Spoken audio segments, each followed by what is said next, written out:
et à tous et bienvenue dans cette toute nouvelle vidéo ASMR. J'espère comme d'habitude que vous allez très bien. Je suis bien évidemment super content de vous retrouver pour cette nouvelle vidéo review puisque on se retrouve pour le retour des reviews sur SNK les amis. Ça fait depuis un petit moment hein, que l'animé s'était arrêté hein, pour ensuite préparer la partie 2. Je crois que ça devait faire à peu près, pas loin d'une année, ça devait faire 8 ou 9 mois. Donc je suis super content de vous retrouver pour la suite de SNK qui était tant attendue. Donc je vais quand même mettre les choses au clair dès le début. Je ne vais pas spoil les scans, donc ne vous inquiétez pas. J'ai lu les scans, j'ai lu tous les scans, j'ai fini l'attaque des titans, mais rassurez-vous, il n'y aura absolument aucun spoil sur la suite. Si jamais vous êtes animé only, vous êtes tranquille, je ne vais pas vous spoil, ne vous inquiétez pas, donc ça au moins c'est dit. D'autant que j'ai moi-même pendant très longtemps été un animé only sur SNK, donc je sais que il faut éviter plutôt les spoils, il faut vraiment les éviter le plus possible. Et je reconnais qu'à mon avis ça risque d'être un petit peu compliqué prochainement vu qu'il y a beaucoup de personnes qui suite à la saison 4, suite plutôt à l'arrêt de la saison 4 ont lu les scans, moi y compris. Donc voilà, j'espère vraiment de tout cœur que les animés only ne se feront pas spoil. Bref, donc l'épisode il commence et direct on retrouve Levi qu'on avait laissé à l'épisode 16. On va dire sur le bord de la route hein, on l'avait laissé dans un sale état et on ne savait pas hein, finalement ce qu'il advenait. Alors je sais plus si c'était l'épisode 15 ou l'épisode 16, mais on n'avait vraiment aucune nouvelle de Levi, s'il était en vie ou pas. Et là donc on en a quand même plus ou moins, donc c'est vrai qu'il est en piteux état, il est clairement au bord de la mort, mais on comprend par l'intermédiaire de Hansi finalement qu'il n'est pas mort. C'est très très facile de découvrir qu'elle le protège, puisque au moment où le soldat comment il s'appelle, de Froc cherche à lui mettre une balle dans la tête, et bien elle le protège en disant non mais c'est bon, il est déjà mort, il a déjà pris une explosion en plein fouet. Et puis quand Froc cherche à écouter son pouls de lui-même pour vérifier de lui-même qu'il est mort, et bien Hanji ne se pousse pas, et le hasard a fait que Sig lui refait son apparition après être sorti du corps du titan. Donc c'est assez bizarre comme procédure, on a l'impression qu'il a vraiment aspiré complètement le corps du titan pour pouvoir forger finalement son propre corps qui était détruit, puisque quand il ressort du titan il est complètement soigné. Et après il explique que c'est parce qu'il a vu une fille qui remodelait son corps avec de la terre. Donc évidemment c'est très énigmatique. Alors il faut savoir aussi que ce qui est bien, alors ça pour le coup ça je m'en souvenais, qu'il avait cette vision de la fille, mais il faut savoir que moi j'avais tout lu d'une traite et c'était il y a quand même 8 ou 9 mois. Donc ce qui est bien quand même, c'est qu'avec l'animé, alors déjà moi je kiffe les animés, je préfère regarder des animés par rapport à lire des mangas. Donc déjà tout redécouvrir en animé c'est un pur plaisir, je suis très très content. D'autant que pour ceux qui ne le savent pas, SNK est mon animé préféré. Mais c'est d'autant plus agréable que je vais vraiment redécouvrir plein de détails. Puisque tout simplement quand tu lis toute une traite c'est très très dur de se souvenir de tout. Donc je suis très content de pouvoir redécouvrir avec l'animé. Donc voilà, ça c'est pour la parenthèse. Et donc une fois qu'il est remis sur pied, on comprend ses objectifs. Il cherche du coup à retrouver Eren.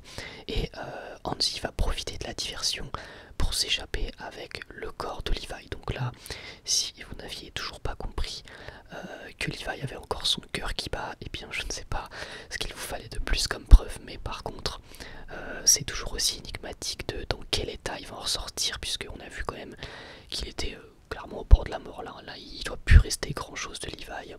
Donc est-ce qu'il va être en mesure de faire quoi que ce soit par la suite? Eh bien on verra bien. Et donc ensuite arrive l'opening.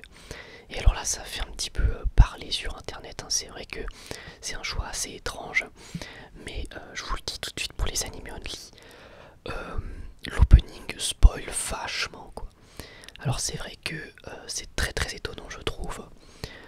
Autant il y a un truc dans l'opening, évidemment je vais pas en parler hein, pour éventuellement si vous n'avez pas vu l'opening de vous-même, si vous avez fermé les yeux pendant l'opening et que vous êtes animé only, il y a un truc qui est à peu près passable, on va dire, parce que même si je peux pas en parler, mais voilà, c'est teasé tout au long de l'animé. Mais il y a un autre truc qui est spoilé qui est quand même vraiment bizarre, et c'est vrai que c'est très... j'ai du mal à comprendre ce choix parce qu'autant, en fait, durant la première partie, ils ont fait un opening no spoil, mais vraiment zéro spoil. Et là, il y a vraiment full spoil. Donc, très bizarre, on passe de tout au rien entre l'opening My War qui spoilait rien, et là, ça spoil beaucoup de choses. Moi, mon avis sur la question, c'est qu'ils ont dû se dire bon bah voilà, tout le monde a lu le manga, mais c'est pas le cas. Il y a quand même des gens qui découvrent encore avec l'animé, puisqu'il est reconnu comme étant de grande qualité quand même, malgré ce qu'on a pu en dire. Donc je trouve ça un peu dommage pour les animés only. Et voilà, mon conseil, si jamais c'est pas déjà fait, c'est tout simplement soit de le skip. Et si vous aimez la musique, parce que pour le coup je trouve que la musique est très cool et qu'elle correspond très bien à l'animé, donc pour le coup ça c'est bien. En tout cas moi il me plaît. Mais sinon j'ai envie de vous dire, bah, fermez les yeux, voilà, quand il passe, regardez ailleurs, mais surtout regardez pas l'écran, parce que il y a vraiment beaucoup de spoil et c'est dommage. Ensuite l'épisode continue et là bah, on reprend là on en était, c'est-à-dire le début de la guerre, avec cette image assez forte où finalement tu te dis que la saison 4 est commencée avec Reiner qui se transforme, et là c'est à peu près la même chose, on a Reiner qui débarque sur le champ de bataille, qui se transforme, donc ça franchement c'est vraiment cool. On a du coup, alors c'est Galliard qui affronte, enfin Porco Galliard quoi, qui affronte Eren. Et alors là pareil, il faut en parler, et j'aimerais qu'on expédie un petit peu le sujet. Oui, évidemment que les titans sont en CGI, c'est pas une surprise, c'était même le cas dans le trailer.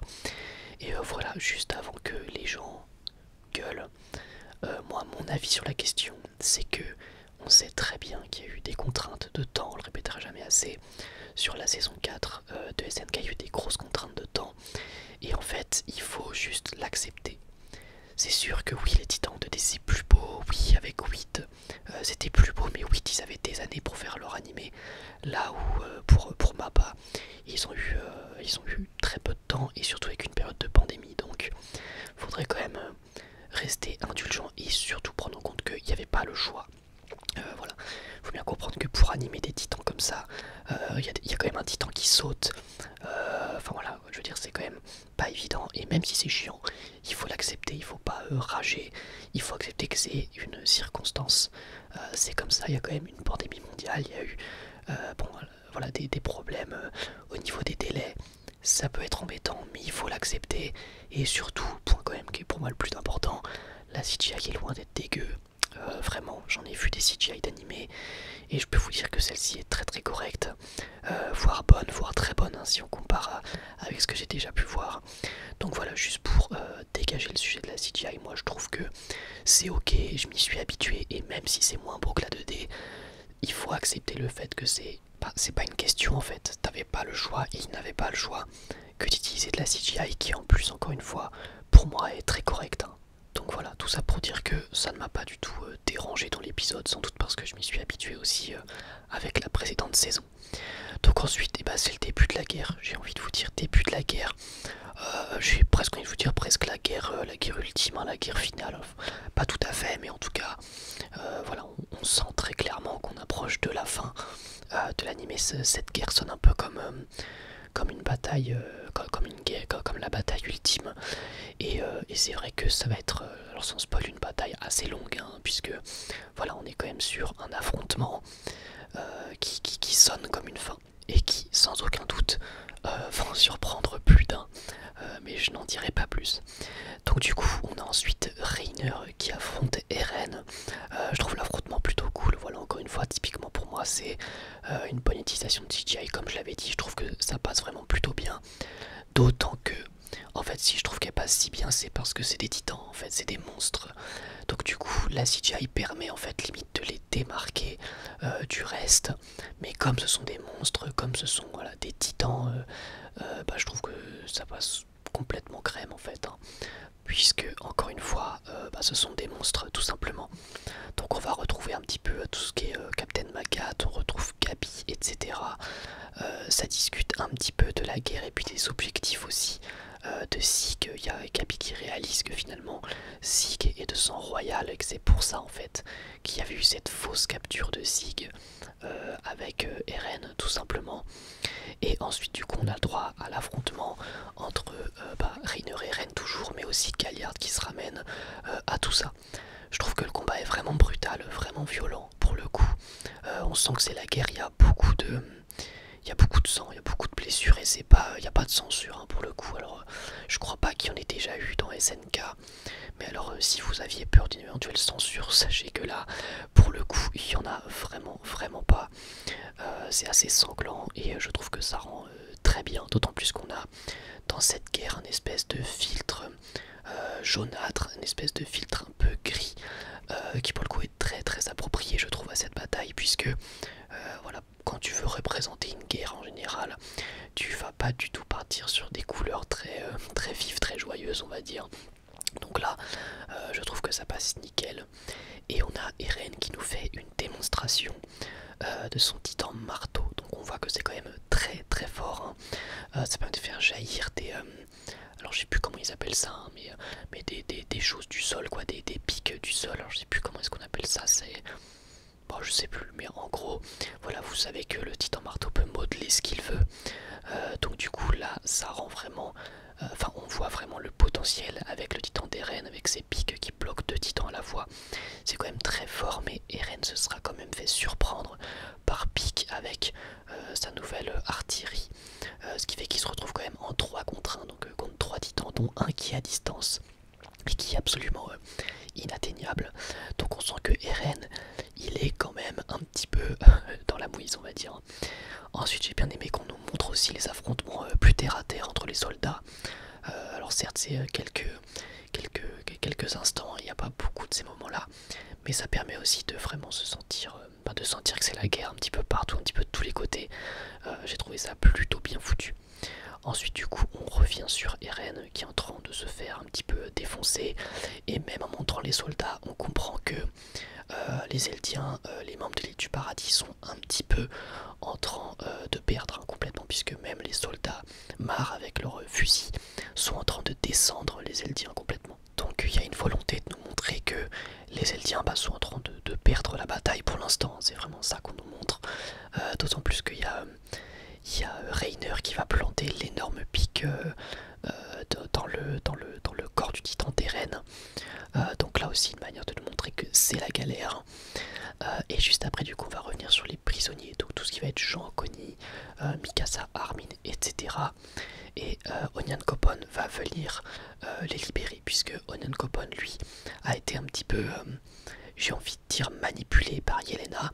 Donc il y a Connie qui va s'énerver parce que techniquement Onion Coppon était du côté d'Yelena, mais il n'avait pas conscience du plan d'éradication, il n'avait pas conscience du fait que tout simplement Sig veuille rendre les membres de l'île du paradis, enfin les Eldiens, stériles. Donc lui il n'en avait pas conscience, et c'est pour ça que il va leur expliquer finalement que c'est un grand quiproquo, et c'est Armin qui va un peu lui tendre la main pour lui dire bah voilà écoute, tu savais pas, c'est pas grave, et maintenant tu es de notre côté. Cependant évidemment il y a toujours cette problématique de pourquoi Eren veut rejoindre Sig, et finalement il y a Armin et Jean qui essaie derrière, qui va dire que finalement ça ressemble pas du tout à Eren de vouloir rendre son propre peuple stérile, lui qui est justement très pour son peuple, qui est même un extrémiste on va dire de son peuple.